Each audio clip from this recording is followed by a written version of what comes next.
Hello, everybody, and thank you for tuning in to the Liberty Report. With us today is Daniel McAdams, our co-host. Daniel, good to see you today. We're back in the studio, Dr. Paul. Good to see you. we had to take a rest, except we didn't take a rest. No. We were very pleased that people would turn in and just listen. Yeah. So, but that might be understandable too. How they're stuck looking but at anyway, us. We're glad to be back here in the studio, and I may tomorrow talk a lot more about the weather and the lockdown and what's happened to electricity in Texas, because that's big news. Yeah. And I think Chris and I will be talking about that tomorrow.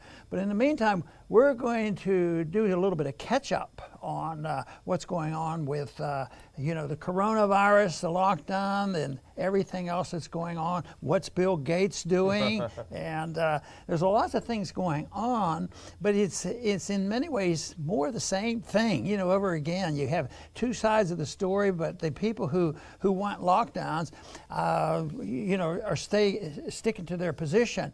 Of course, we have an example of what's going on in Canada. They're not the greatest civil libertarians. That they used to be a lot better with civil liberties. They are not. And we have a little story about Israel as well and what they're doing. And I think it's a problem in dealing with all these issues, because it's an issue they shouldn't be dealing with. They're trying to pretend that they're protecting us and taking care of us and preserving our liberties and safe and secure. And it's an impossible task, especially if there's still questions about the authenticity of the virus, the authenticity of the benefit of lockdown, social distancing, and all these things. There's no proof of that, so they still sort of flounder around in trying to do that.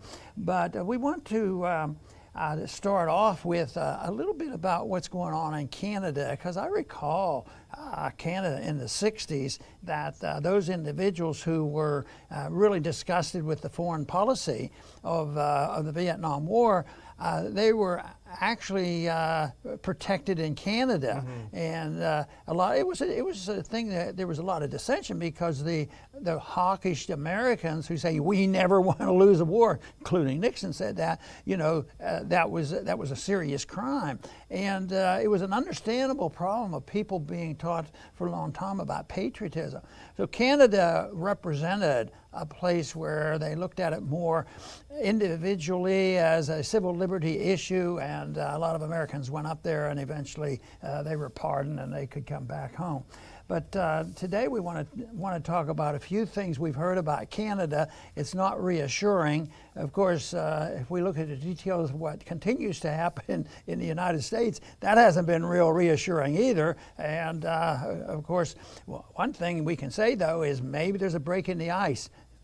Maybe not in Texas, but maybe a break in the ice when it comes to some of these governors who have overstepped their bounds. And it just might be that people are waking up and catching up to speed on exactly the abuses that have occurred at the state level. Yeah. Well, we want to open up before we go into Canada with kind of a neat little segment, and I think it's a good segue to what we want to talk about with Canada and Israel, as well as examples of basically the cluelessness of the so-called experts, people who don't seem to know what they're doing or what's going on.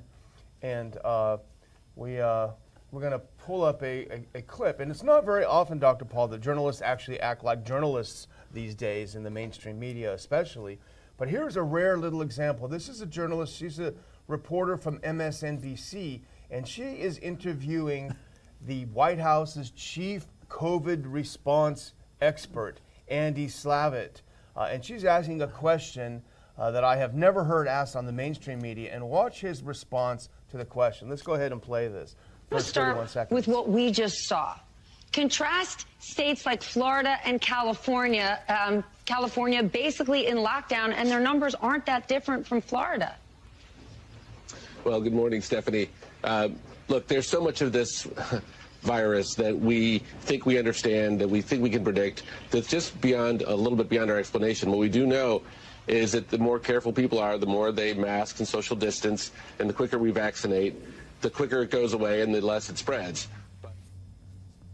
So that's, I think, called a deer in the headlights, Dr. Paul.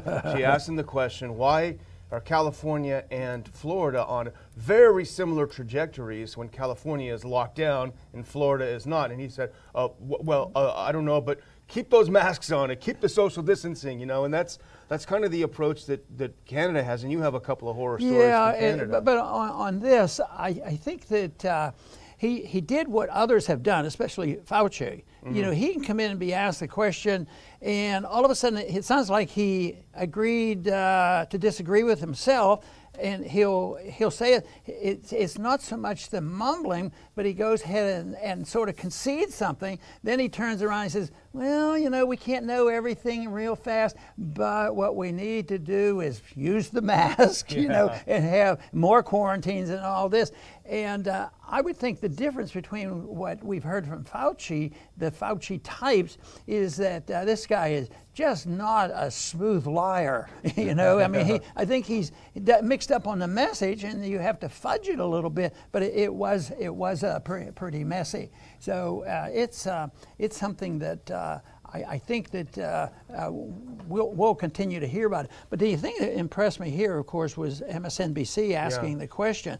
And it wasn't the first time I've heard that in the last month, because there was another station. This shouldn't be such a shock. Yeah. I have another one that asked an honest question, too. And they were coming from the stereotype we put them in there, the far left. But I just, being of a suspicious nature, and I believe it's justified, I think to myself, what do they have up their sleeve? Why would they do this? And I keep wondering, because they had the town hall meeting the other day with Biden, and he didn't come across real well. So I'm just wondering whether this independence is something where someday it just may be that they'll be favorable toward Kamala. I mean, she got to make a trip, and I was thinking, so what's going on there? We will finally figure it out. But on the subject of passports and ability to move, I think the right to move and navigate and travel is crucial. And that was one thing, of course, when we established our country. It was meant that the states would permit travel and trade, opposite of what's going on now, because here they even want to impose travel restrictions on Florida. So the difference is there. But in Canada, there was a story that was released, and it had a lot of facts and figures, but it'll probably be around, maybe there'll be more follow-up on or something. But the story basically was a Canadian woman came to see somebody in the family sick, and she was in the States. She had, I think, 4 of her kids and her mother, and it's a terrible story. And she was working in the health industry. I'm sure she was very well motivated. She did everything that she thought was right, because she had to get some, a negative positive test for everybody in order to come back into Canada. That was and strictly enforced, and so she did. And when she got there, there was some type of a delay on travel, a car or something. So she was 2 hours late. I don't know how many hours she 72 had. hours. 72 hours. So she was 2 hours late, and boy, the bells rang. And they arrested them all. I mean, it was just a total disaster. And you think, there's no ability to adjust a little bit, But once you embark on these crazy stunts about, how are we going to make sure that nobody can move around, and we're going to stop from anybody ever getting a cold, where you have to protect people. So they emphasize this, and they justify it, and people have rolled over and they do it. But then there's no flexibility. It reminds me of no flexibility at the airport. You've had experience there, the TSA, oh no, you can't do this. What do you mean? My kid's 6 years old, you can't do this to her. Yeah. Oh, well, that nonsense has to go on. So this is a story about the atmosphere in which we live and the conditions we have, and we'll be not only hearing probably follow-ups on this story, we'll probably hear that there'll be more stories like this. And there are more stories like it. This is hardly unique. I think she was fined some $18,000, $3,000 per person. But this whole idea of restricting travel, restricting movement, neither of us are known as China bashers in any stretch of the imagination. But how ironic it is that we adopted the one thing that the Chinese did, which is locking everyone down, which didn't really help much in China, the stupidest thing ever. But there are plenty of other stories. Let's go to this first clip. This is just out of Canada to show how they're trying to restrict travel, restrict movement. Here's from the National Post, Canada's National Post. A mother in Ontario was fined $880 under stay-at-home orders for leaving the children with their grandparents. She had to go shopping. Her fiance was out. She had nowhere to leave the kids, so she dropped them off at Grandma and Grandpa's house. A cop pulls up behind her, pulls her over, and pops her with a fine of almost $1,000. And here's another one. This is somewhat unrelated, but just shows the atmosphere in Canada. This next clip. Here's a Christian pastor in Canada who's put in jail for holding church services in Canada. It's really bad, and if you look at the infection curve in Canada, it's way down. They're getting over it, but it doesn't stop the tyrants. But the Israeli government, unfortunately, Netanyahu, this is not going to surprise anyone, has been as authoritarian as Boris Johnson, as other world leaders have been in terms of how they react to the virus, which is locking people down and shutting things down.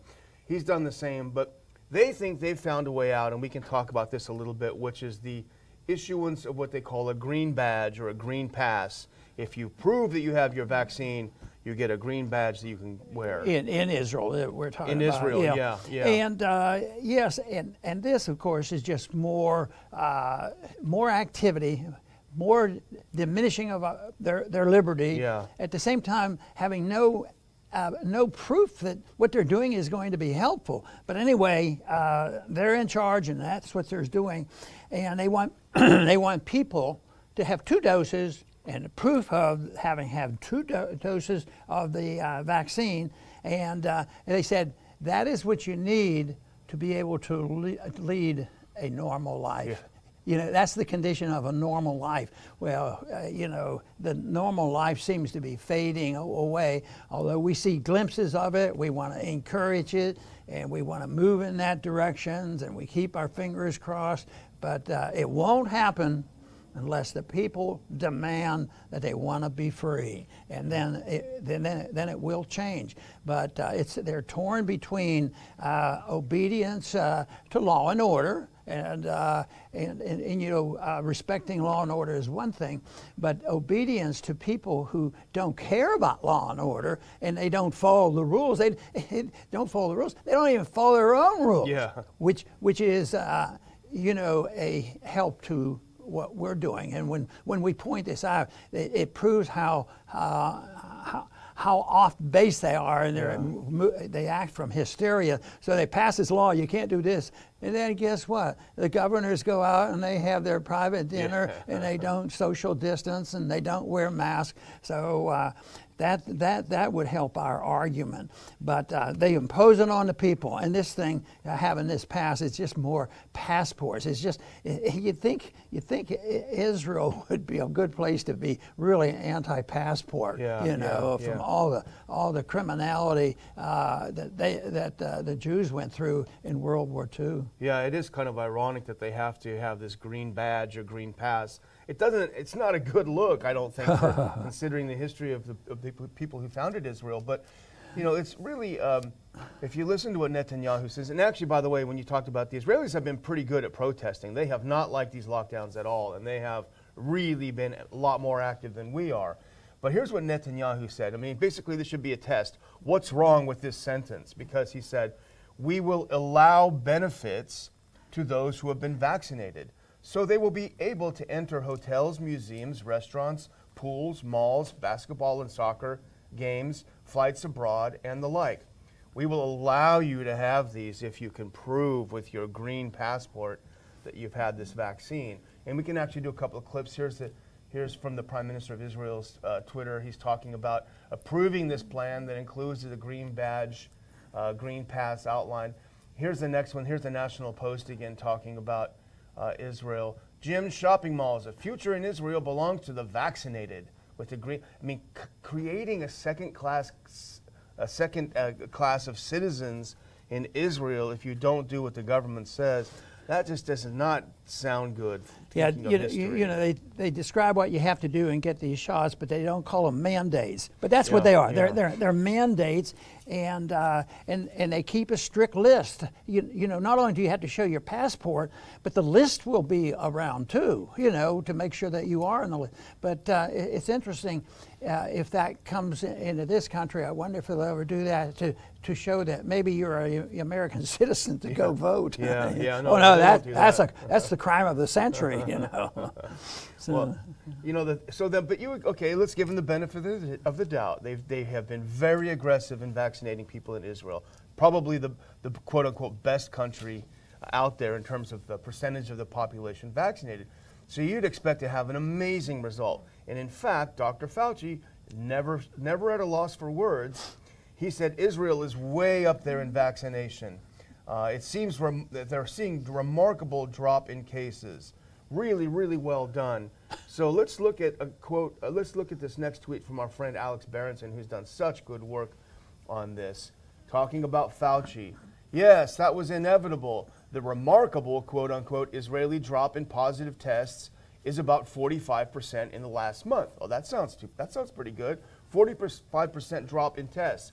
Except when you read the U.S. drop is almost 70%, the U.K. almost 75%, and worldwide, where they have nowhere near as many vaccines, is again 45%, the same as Israel. And this is when you compare them, that Israel has 78 doses of the vaccine per 100 people, and the U.S. has only 16 doses per 100 people. So we have a 70% decline in new cases over the past month, with hardly doing any vaccines at all comparatively, and they only have a 45% decline in vaccinating everything that moves. So, as he said, vaccines, they're just as good as no vaccines. Yeah, that's it.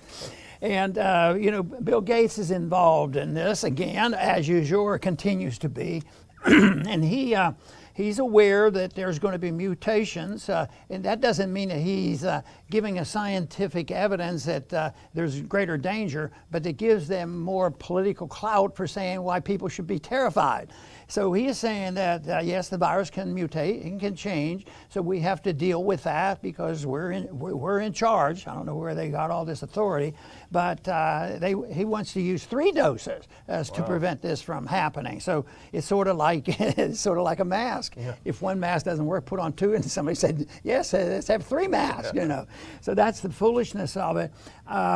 The problem is the whole argument about the mutation is such a mixed bag because they can barely describe, and some people question the definition and description of the COVID virus, and whether or not this experiment with a new type of virus, RNA virus, that's still, experimental. That's never been tested and approved. But of course, there's a test going on right now with a lot of people, and there are some side effects that are going to be serious and have been serious.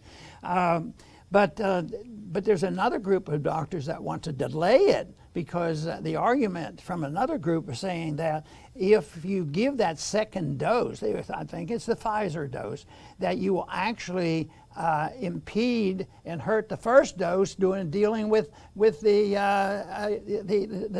new virus, the ones that have changed. That it's so mixed. There's no straight evidence, scientific, but we've been arguing that all along because they say, but what they say is to be considered science. A lot of people recite that all the time because that's all they've heard now for a year. Yeah. You got to go with the science. You got to go with the science, and that's what they're saying. You got to go with our explanation of what's going on and why you need us to take care of you and why you should sacrifice your liberty. That's their science, and that's also the reason we're in a big mess. And they keep changing it as they go. But, and I think, didn't Gates say, well, you may have to get it every year. So that'll make a couple dollars. But here's something else in a recent Bill Gates interview. This was on ABC not long ago. And here's something he said that I found very troubling. Now, I understand he doesn't like people that are skeptical of vaccines or they want to do more research or they have some questions. I understand that. But here's his response.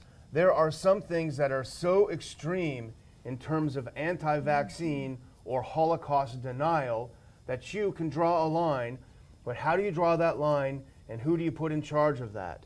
So equating someone who's skeptical, who may not be completely comfortable with the experimental vaccine, comparing them with Holocaust deniers, I think is beyond the pale.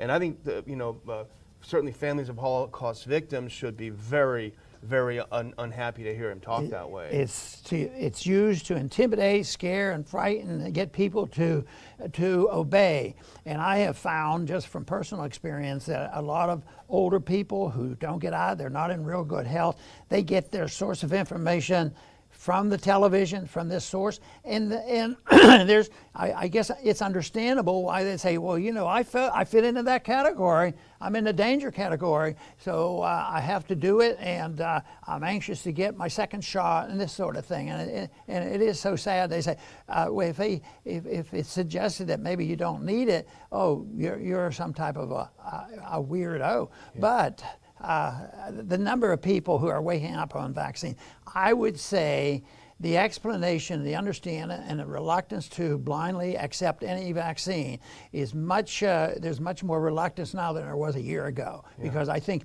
the other side is being heard, and that they're starting to realize, and statistically, there's no proof that they're solving this problem by just giving more shots and more vaccines. And when you see that somebody, when you compare the two groups, which you have, there's no big benefit from coming from it. So this is the evidence they need. But that's not a scientific thing.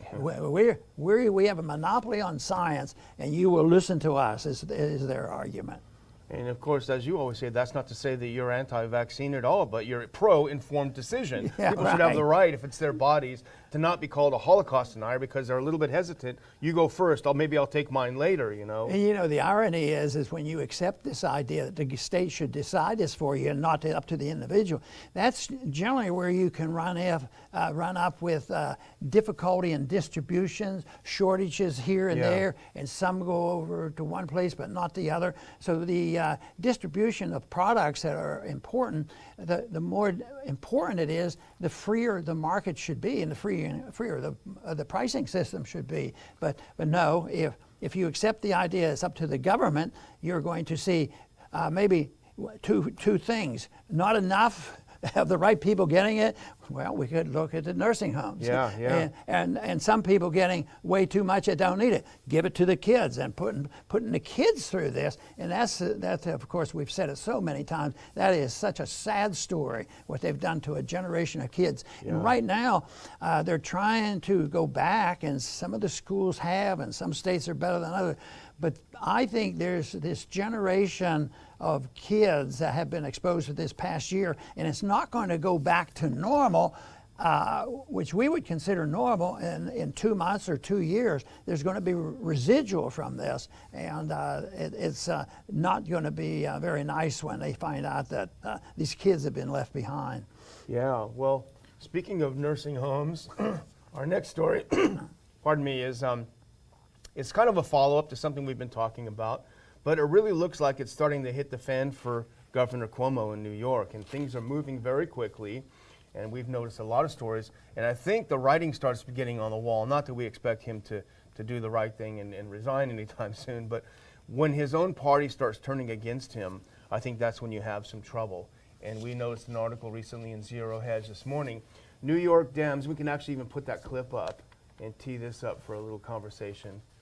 New York Dems move to end Cuomo's emergency powers as FBI launches probe. Lawmaker says the governor threatened to destroy him. This is a Democrat lawmaker, a Democrat Assemblyman, Ron Kim. He said then when he was upset, when he criticized Cuomo and his staff for basically, it sounds like obstruction, refusing to give the Justice Department information on nursing home deaths, that Cuomo called him up and said, "I'm going to destroy you." It's but that is good. I think there's a benefit there.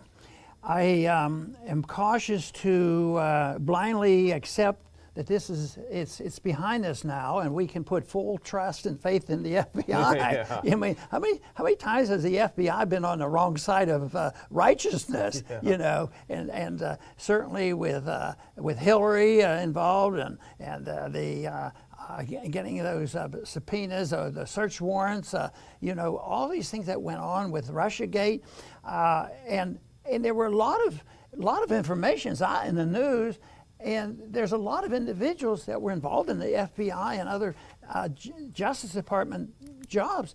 It's been shown, it's out in the open, but nobody gets punished. So there was a time when I and a lot of other people, and you may even remember it, Daniel, when the FBI was still seen in high regard, and they came in and they were an arbitrator, and they would not be Democrats and they wouldn't be Republicans. But that's not the case now. So this is the case. This may be an exception, and maybe this is a good move, so we shouldn't write them off. We just want to urge people to be cautious about this, and hopefully the other politicians who are supposed to be dealing with this will be cautious about just who's doing what. Yeah, and if Cuomo becomes too big a political liability for his own party, they may have to let him, put him out there as a sacrificial lamb, although he's not innocent like a lamb. But I think, it's not any kind of rediscovery of moral principle that would lead the Democrats to move against him. It would be the idea that this guy is so bad, he's making us look bad, and we got to put this guy out there. But here's another interesting thing. I'm just going to throw this out, Dr. Ball. I haven't shown you this before we started, but, Cuomo and Fauci have been pretty much joined at the hip since the beginning of this. The two of them have been very much associated with each other. And in fact, let's actually put up this next clip. This is from Alex Berenson put this up this morning on his Twitter feed. This is back from July of 2020. Coronavirus news. Dr. Fauci says New York, quote, did it correctly. Did what correctly? Killed the old folks. And then here's another one. This next one's even funnier and more awkward. Governor Cuomo compares himself and Dr. Fauci to the Godfather stars De Niro and Pacino. So here they are. So it makes you wonder if Fauci, if Cuomo now for this scandal is going to go down, I wonder if it might have Fauci as some collateral damage. Yeah, well, you'd think it's deserved. But, I've watched the governor give his speech, Cuomo, and it's almost pathetic. Yeah. If you ever had to judge people by, he sounds like he's really telling the truth, and then you say, who's he trying to kid? Yeah. And his talks about, and his explanations was, of why the counts weren't correct. But it's so ironic to me that the counts were bad in the wrong direction when they wanted cases because they got more money. Yeah. And that was the big thing. And even more cases are positive. Well, we just adjust the test and you can get more positive. You get more money. Yeah. And then you have the deaths were excessive, and he needed for his narrow political gain, at least that's the story, political gain, that he didn't want to be caught doing this, so he had to come up with a scheme.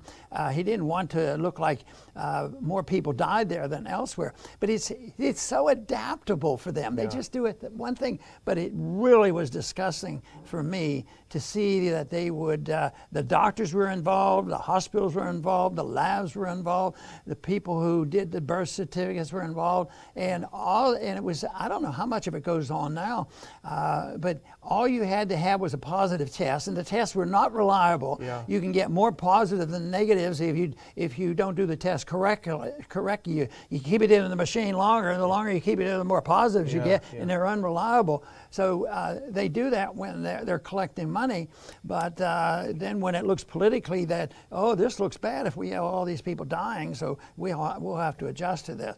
That to me is tragic. And even Fauci said, he was on tape saying anything above 35 cycles is probably a false positive, and apparently the U.S. have been doing it at 40 cycles. So right. I'm going to close out because we're getting a little long-winded today. We're covering a lot of stuff, but I'm going to go quickly because I haven't done this in a few days. I haven't been able to use visuals in a few days. So just look at a few charts. Let's go for this first one. This is from Hold 2, which does great work on charts. I would suggest following them on Twitter.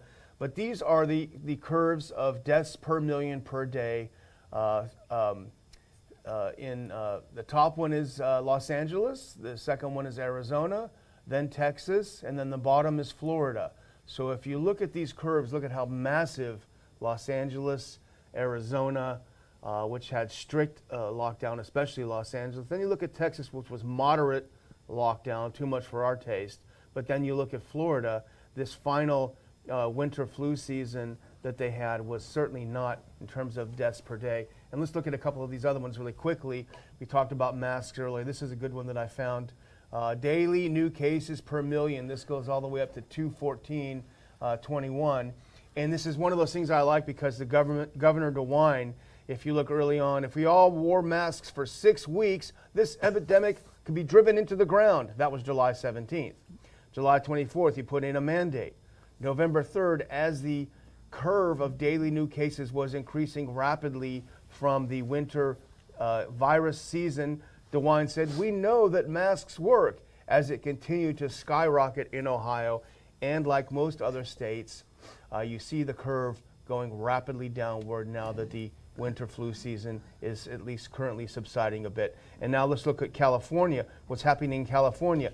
Essentially, daily new cases in California, and this is fresh as of yesterday, are cratering, disintegrating in California. Yet still they're on lockdown. They can't let go. And unfortunately, I'm sad to report finally, Dr. Paul, this last graph, our own state of Texas, look at that. The daily new cases in Texas have disintegrated, have gone, yet the governor still hangs on like it's the Lord of the Rings, hangs on to the precious, hangs on to that executive order, hangs on to that mask mandate. He won't let it go. He won't let businesses reopen. It's a shame. It's horrible. It's a tragedy because, if by natural occurrences, and they can't get the credit for it, that happen, viruses disappear too, that they should look at this and say, well, you know what, we can lighten up on this. But they don't lighten up.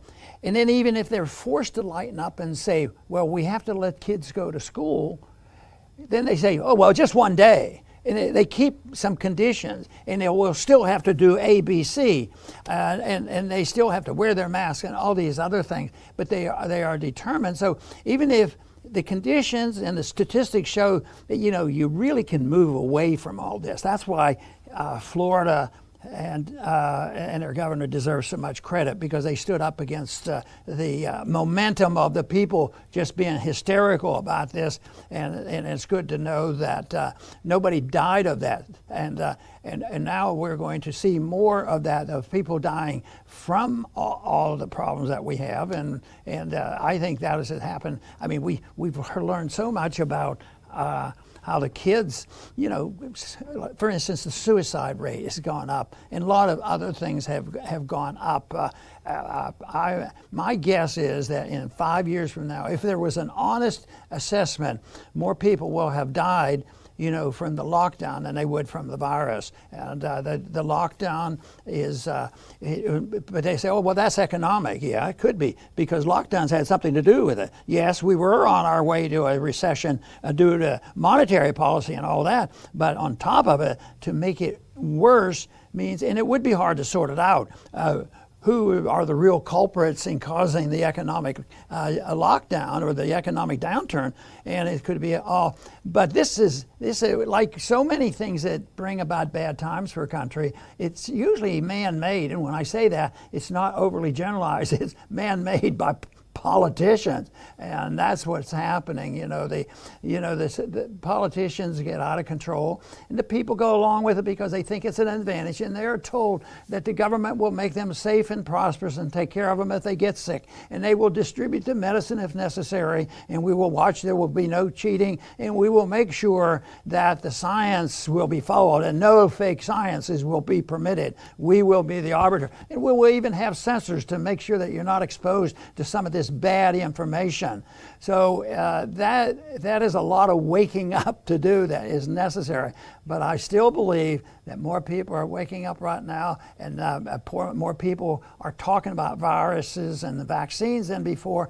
Let's hope that some of the honesty will come out and let the people make up their mind, and that we have people that we have people in charge, and the science, the people who are explaining the science are believable and they're reporting on true science and accurate science. That's what we need. I think we can continue to work in that direction, because if we just give up and say, I can't do anything about it, well, right now it looks like there's a split with the Democrats. It looks like the Democrats can't brag about the governor of California and the governor of New York, and in a few weeks there's going to be less and less people bragging about the president. So then the things could change if you have some good answers. You can't expect things to disintegrate and say, oh, goodness is going to replace the badness, even if the badness self-destructs. You have to have something very positive. So if you say that the economic system we have now, let's get rid of it, well, yeah, what are you going to replace it with? More economic nonsense and authoritarianism, or are you going to replace it with a full understanding of how free markets work? So that's what we vote for. We vote for freedom, free markets, and civil liberties, and of course peace and prosperity by minding our own business and getting out of the affairs of the rest of the people around the world. Then I think we would all be better off. I want to thank everybody for tuning in today to the Liberty Report. Please come back soon.